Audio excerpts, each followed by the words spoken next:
श्री राम जन्मभूमि के प्रश्न पर पाकिस्तान के द्वारा बयान दिया जाना घोर निंदनीय है। मैं पाकिस्तान के हुक्मरानों से इतना ही कहना चाहूंगा कि हिंदुस्तान के अंदर 28 वर्ष पूर्व गिरा हुआ एक ढांचा, 492 वर्षों का संघर्ष और अंततोगत्वा भारत के उच्चतम न्यायालय के द्वारा संविधान पीठ का फैसला श्री राम जन्मभूमि के पक्ष में गया।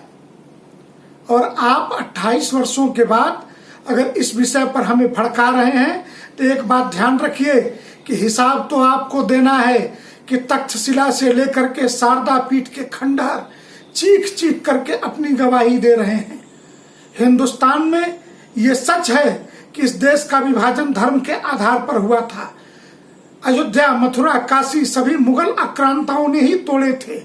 ऐसे हजारों उदाहरण मौजूद हैं, लेकिन हम इसमें आक्रमण प्रत्याक्रमण की शक्ल सूरत में नहीं जाते।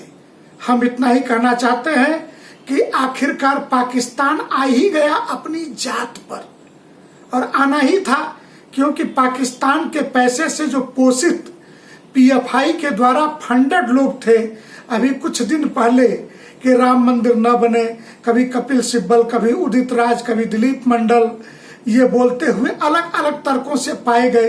ये उसी प्रकार के तर्क थे जिस प्रकार रावण का सीधे युद्ध में ललकारने से पहले ताड़का, शूर्पणखा, मारीच, सुबाहु जैसे राक्षसों को मैदान में उतारना था। वैसे ही जब ये सब विफल हो गए तो भारत में धर्म के आधार पर भड़का करके पाकिस्तान राजनीति करना चाहता है, और ये मंसूबा सफल नहीं होगा। हम इतना ही कहेंगे कि एक टूटता हुआ देश, 28 वर्ष के टूटे ढांचे की चिंता तुम्हें कैसे हो गई?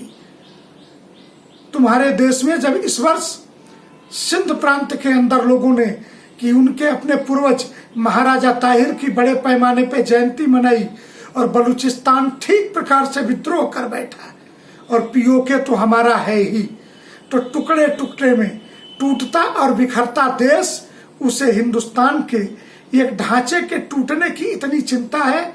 मैं इतना ही कहूंगा कि तुम अपना अस्तित्व बचा लो, हमारे बारे में बोलना बंद कर दो तो शायद तुम्हारे हित में होगा।